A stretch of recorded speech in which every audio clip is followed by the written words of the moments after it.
Hello, everyone, and welcome to this bonus episode of the Higher Ed Geek Podcast, episode number 104, all about digital accessibility, focusing on the tool AudioEye. So we have Joel Horowitz, Chief Product Officer from AudioEye, and Dave Gendreau, who is at Misericordia University. So he talks about the implementation process that they underwent to utilize AudioEye to vet their websites and make sure that everything is as digitally accessible as possible. So we talk about that and just why this work is so important, especially right now. And we really just give you some guidance on how to get started with this work. So really appreciate both Dave and Joel sharing all that they did, ways to connect with their respective organizations and things that I mentioned in the show notes as usual. And we also, just another reminder, wanted to shout out our new merch store. So go check that out, linked into the episode description as well. Helps to support the show. So without further ado, after this brief message from our sponsor, this is bonus episode number 104 with Joel Horowitz and Dave Gendreau. This episode is sponsored by Degree.me, a one-stop college research tool for students. If you work for a college or university, you'll want to learn all about their ability to connect you with the right students at a budget-friendly price. To find out more, please visit degree.me/HEG.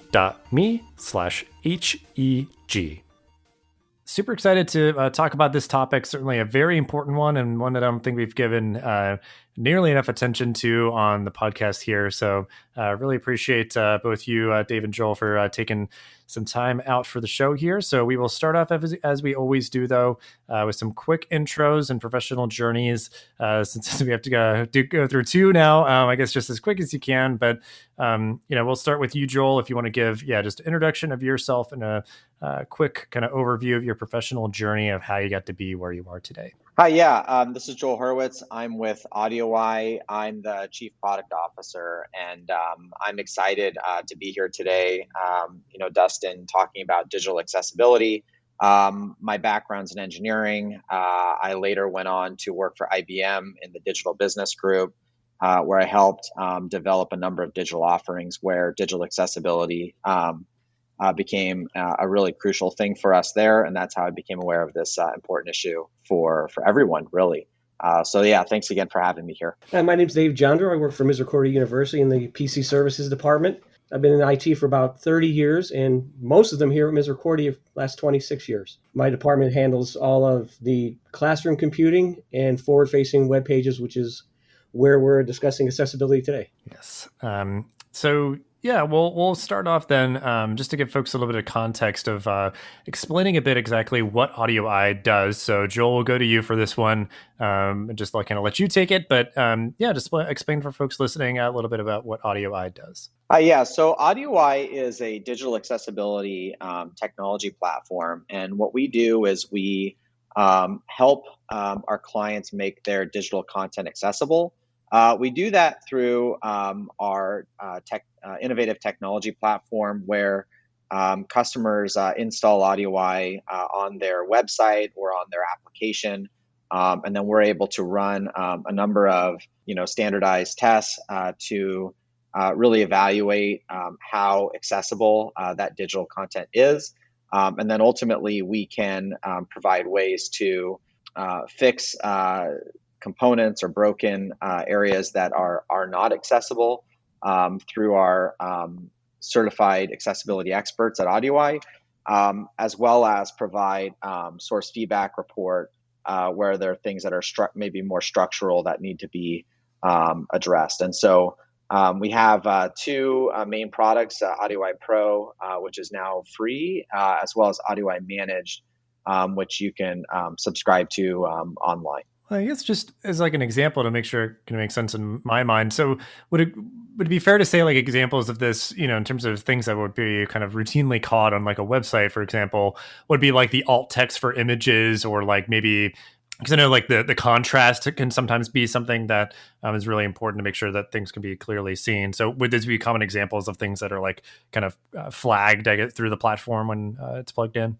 Yeah, I think those are probably what are the most known these days, especially because you've seen a significant number of technology companies start to include those types of capabilities in their in their application. So for example, Microsoft PowerPoint today, when you drop an image, into a presentation, it automatically will ask you, to add, some alt text, so that a person who's visually impaired could easily, understand what's in that image. And so, yeah, that's one of many. In fact, we test for over 400 different errors that are found on a site, as well as digital content. So yeah, that's one example, but there are many, many more. Awesome. Yeah, that's really great. And I think because yeah, it's certainly, I think, more common or a little bit easier, because, for, the blog and the podcast and everything, I put images up and, it allows you to put alt text in for images, but it doesn't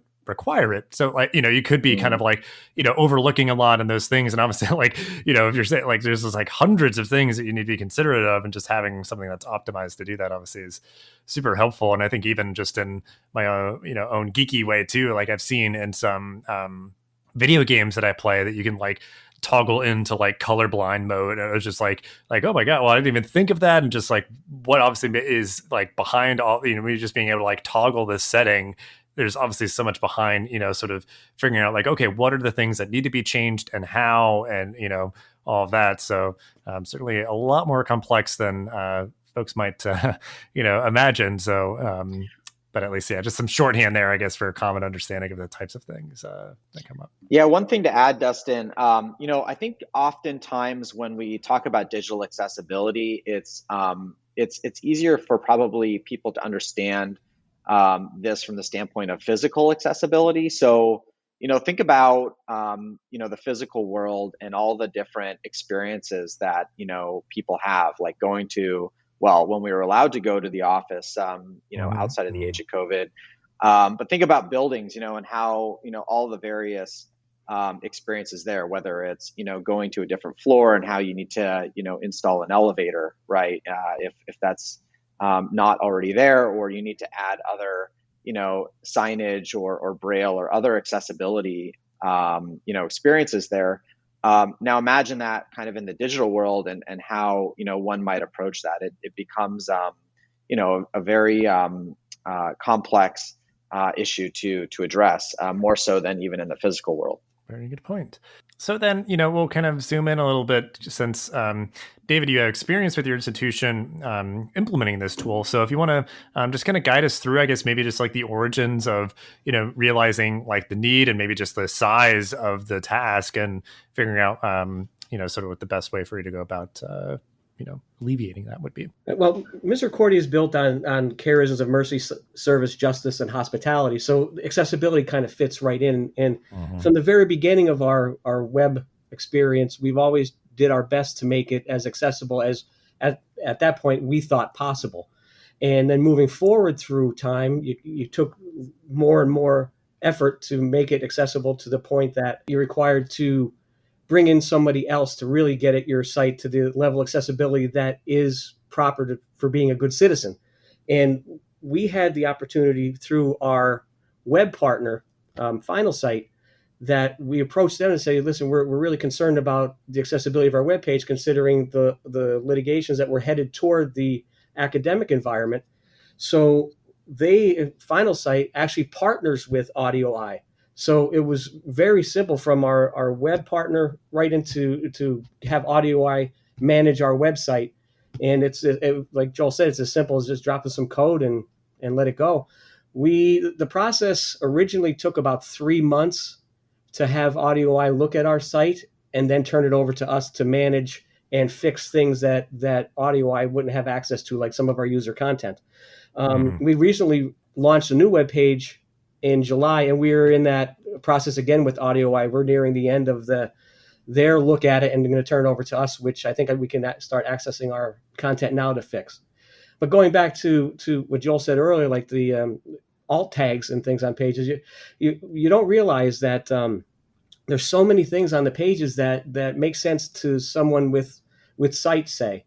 For example, people using click here as the only link, and someone with low vision or no vision, their screen reader would only say click here with no information to where the link would go. So there are things that weren't so intuitive to us until we started to really get deep into the accessibility of our webpage.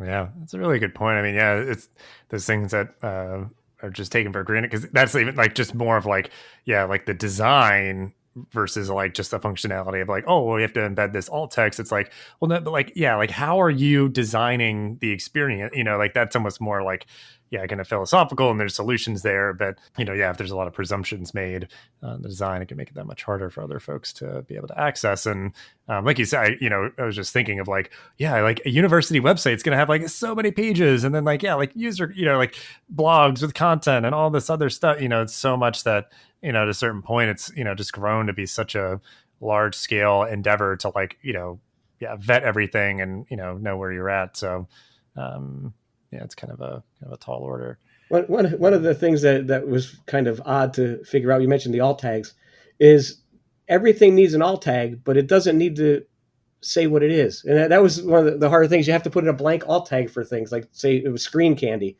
It really doesn't provide any information, but you still need to account for it. Well, yeah, because I guess it's just like when I've done that, it's like, you can just say it's kind of like a decorative image. Like it's not, it's like in a kind of a course environment or something, because it could be like, oh, well, this is like something that's pertinent to, like what's on this module page for your course that you need to learn. And sometimes it's just sort of like, essential of like, B-roll or something, and like it's just kind of like, set dressing or something. But I don't know. But yeah, it's so complex. And I mean, I'm sure we could spend a lot of time on this, but I'll kind of just move us on to my next question. But and we'll start with you on this one, Joel, of just, and we'll go to both of you to kind of speak to it. But starting with you, Joel, big question, so take it as you will, but why is this accessibility work so crucial to invest in, especially right now? Certainly, there's a lot going on. There could be a lot of competing priorities, but what to you makes this work so important, especially right now? Yeah, I mean, if you and thanks for the question. I mean, if you look at the latest CDC report, 1 in 4 Americans have some form of disability. And when most people hear the word disability, they think of, people who may be visually or hearing impaired, but in actuality, it's a much broader spectrum than that.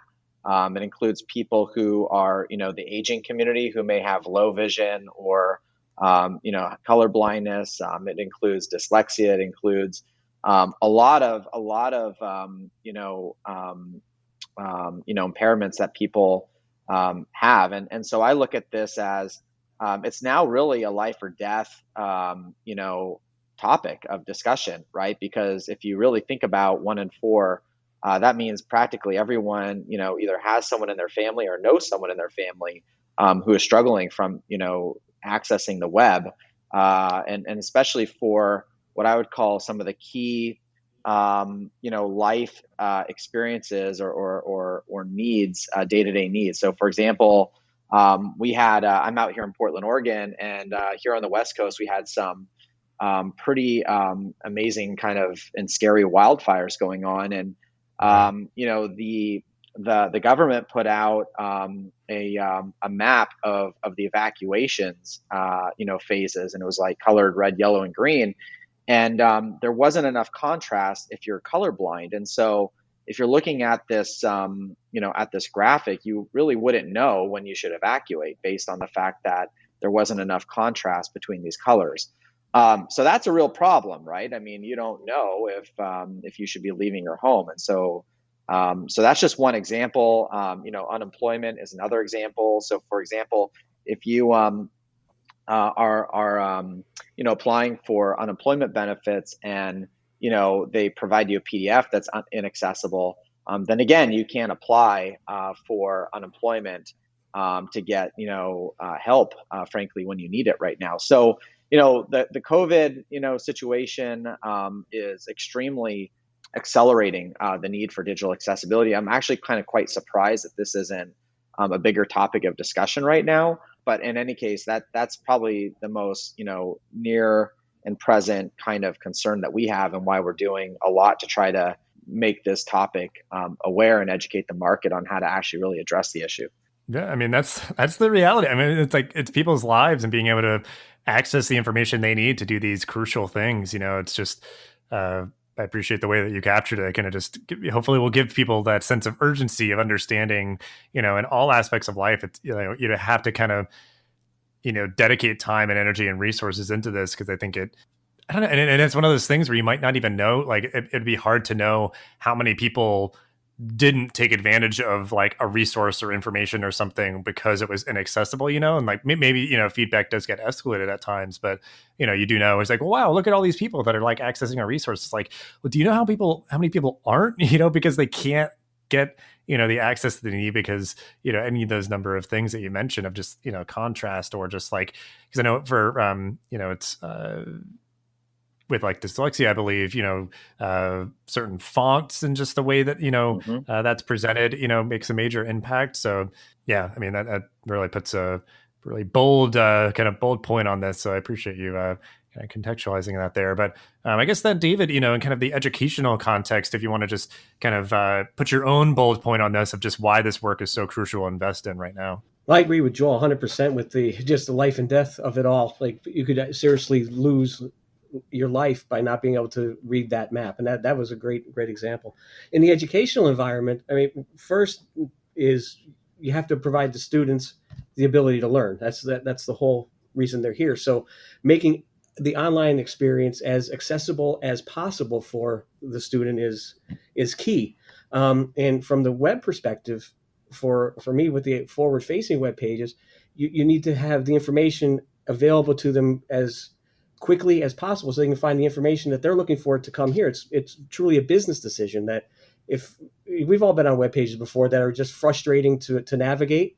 So if you can make your site as clean and concise as possible, you get the person to the information that they need in the quickest amount of time and provide them that information that they can make an informed decision to come to Misericordia or what major they want to follow. Well, I think then too, I mean, it would be kind of the unfortunate thing where it's like, yeah, like they're I guess in like the worst case scenario, like where my brain was going with this is like, yeah, say a student, is having trouble accessing resources, but like is able to navigate themselves through, they find their program, they, figure out their application, that sort of thing. It's like, if they've made the investment in the time and the money and all that, and they're hitting friction points with like their, accessing like support resources at the institution or those sort of things, like, it would just end up, yeah, certainly for probably a fair amount of students that they wouldn't end up enrolling at your institution because they can't access the information that they need. And then even if they do commit and register and all that, they may end up, dropping out or taking a leave because it's just so frustrating and all that. Like they can't, can't get what they need, can't get the answers that they need and everything. So no, exactly. And once we have them on campus, it's we have the Office of Teaching Technology that helps our faculty create accessible content for online learning. We have a Student Success Center that has the Office of Students with Disabilities to handle any issues that come up with students that need help. So it's once they're here, we take care of them very well.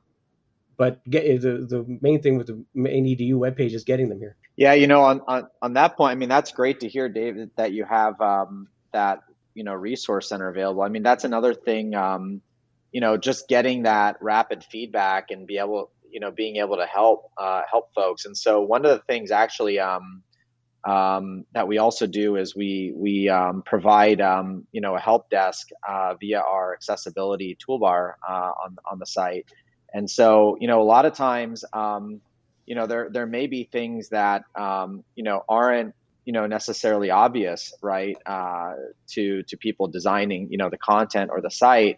There is some subjectivity there, as we all know, in the creative process. And so it's really good, I think, in general, to always have a feedback loop. And so I think that's kind of thinking through, like I said, the digital kind of experience and what it sounds like, Dave, with your center there. How do we reproduce that, or how do we recreate that experience online in the digital world?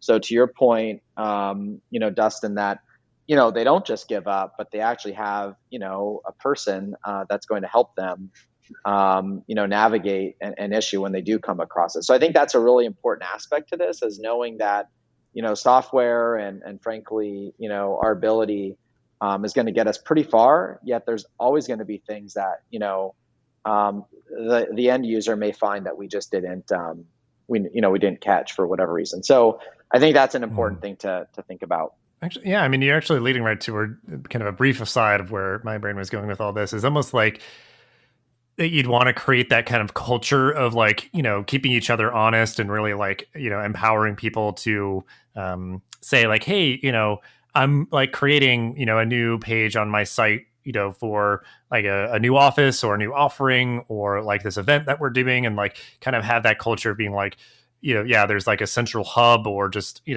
some sort of like process, to allow people to make sure that everything they're doing is as kind of has universal access and everything. And just having, people kind of catching themselves and kind of thinking of that versus it being like, oh, it's just one person's job at the institution that has to kind of like, bear this burden of like, oh, we got to catalog all the sites that, like what needs to be fixed where. And they keep like, more and more blog posts keep going up and they have to keep kind of like, chasing people and chasing the content, addressing it. So it makes me think of that as that you kind of want that culture, of any organization where folks understand what this is, what it means, and why it's important, so that they, like the end user can kind of just like help kind of, do some of this work and help make sure like, nothing gets neglected for too long. Yeah, no, I think that is a big part of this, right? Is educating the creatives, and people who are generating the content, demystifying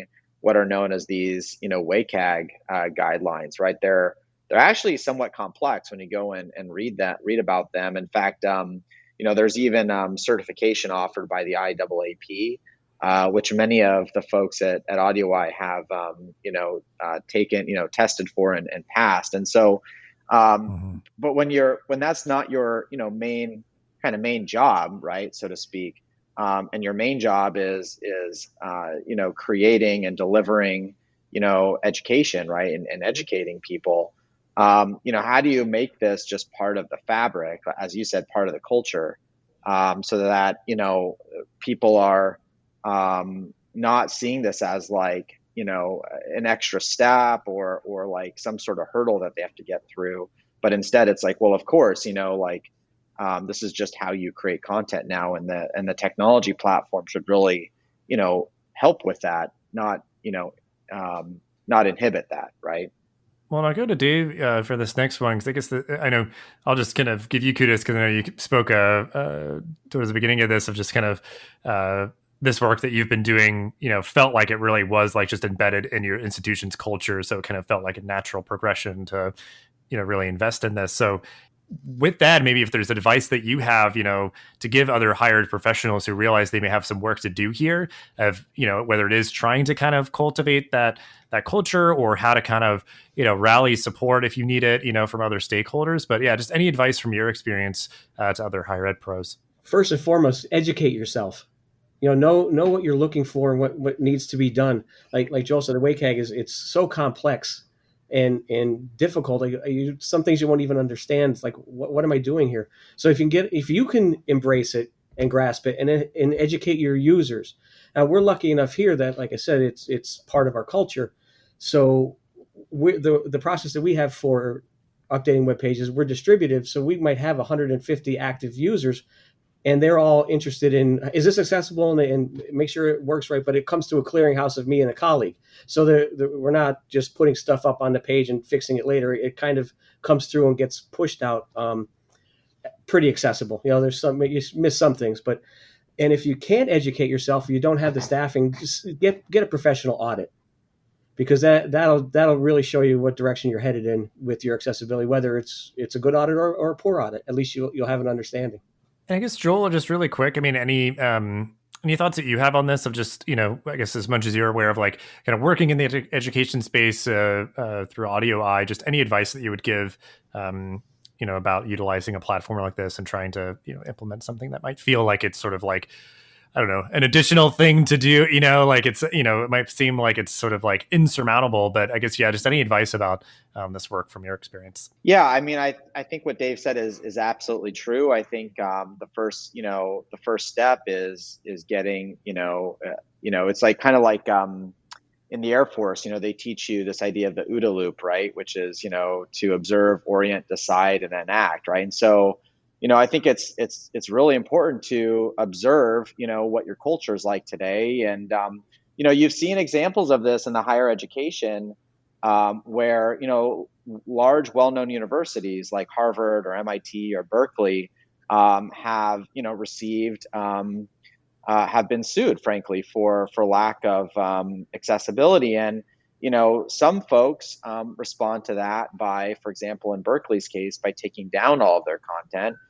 Other folks have tried to, appeal to the court and try not to, make their content accessible. And others have done, have taken steps to really embrace digital accessibility and think about, in the case of what, Dave has done here is in terms of, really creating a sustainable culture of accessibility. So I think the first part is just to observe kind of like, how are you kind of set up and what's kind of your belief system, right? In terms of how this should look like. And then you can orient yourself by, just either going to AudioEye, or there's plenty of other, free tools out there to test your site. DQX has a great tool to test your site. AudioEye, we have our own, standard test that you can run to audit your site. So, you got to orient yourself to where you're kind of at on your accessibility journey, right? And then after that, it is a decision. Are you deciding you're going to, in my opinion, do the right thing and make your content accessible to people, or not, right? And then you can act, and you act by, there's things you can do right away, like adding an accessibility toolbar to your site, which helps with, like we talked about, content contrast, looking at font size and the types of font for folks with dyslexia. In fact, there's like a dyslexic font that you can use. There's a help desk that you get with that right away. So I think a lot of folks, in the industry sometimes, look at this as a very, black and white sort of thing where you're doing, nothing or you're doing everything. And, my perspective is there's no reason, to not take the first step and progress, over kind of perfection. And so, I would say in those cases, like the right thing to do is absolutely to get started today. There's no reason to wait. And start on your path and on your journey to becoming a digitally accessible, environment for your students. Yeah, it's a great call to action, being proactive, thinking ahead. And I think, there's such a good opportunity to be like, like at the forefront of this versus like trailing behind. And like, yeah, I mean, it's just like frustrating to hear if like folks are, or institutions deciding to like kind of like resist or like fight against like, greater accessibility. But it's also, if they're perceived like, oh, well, it's going to be so much work or so much cost or that, and it's like, I mean, like, I feel like it's it'd be like time well spent, but I mean, I don't know, and it's that idea of like, educating yourself, and maybe you are kind of the, the evangelist, like you're the person that is kind of, advocating for this. If you feel really passionate about it, you may need to, dig in with it so you're knowledgeable and can help educate colleagues and that sort of thing. But so I guess then I'll just be curious really quick. I mean, it could just be content that you're enjoying or has caught your eye recently, but, sort of relevant to this topic. We'll start with you, Joel. Any resources that you'd want to share that we can include in the show notes for this episode? Yeah, I mean, for sure. We have our makeitaccessible.org site. So this is an area where, like I said, if you want a really easy way without having to be an accessibility expert to understand, how people with disabilities are perceiving your digital content, you can go to makeitaccessible.org. There's tons of, not just for AudioEye, but like I mentioned, like if you're a designer, there's a tool there from our friends called Stark that actually is a plugin for like Figma or Sketch or other designing, even Adobe, I think, XD, I think it is, like to, at the content creation phase to actually test for things like contrast and font, right? If you're a developer, I think DQ has a really great, portfolio of products for you. And if you're, a website builder or business person, I think AudioEye is a great way to go there. And so I would head over to makeitaccessible.org to learn more about this important topic, or head to audioeye.com, directly, where you can learn a lot about how we think about making content accessible. And then the only thing I would mention is, listen, I mean, the person Tony Coelho, who essentially wrote the American Disabilities Act, is on our board, and we've certainly noticed that lawsuits are going up. Right, there's about 17 times more lawsuits over the last few months than the year prior, and I do believe that's because there is a lot more attention on universities right now because of COVID, and so I don't think people should be hearing this and saying, well, I don't have to do anything now. I can kind of wait this out. I would encourage folks to be proactive, get started now. Don't wait for, a lawsuit or something, really take it upon yourself to get started today, and, reach out to us at AudioEye if you want help on how to do that.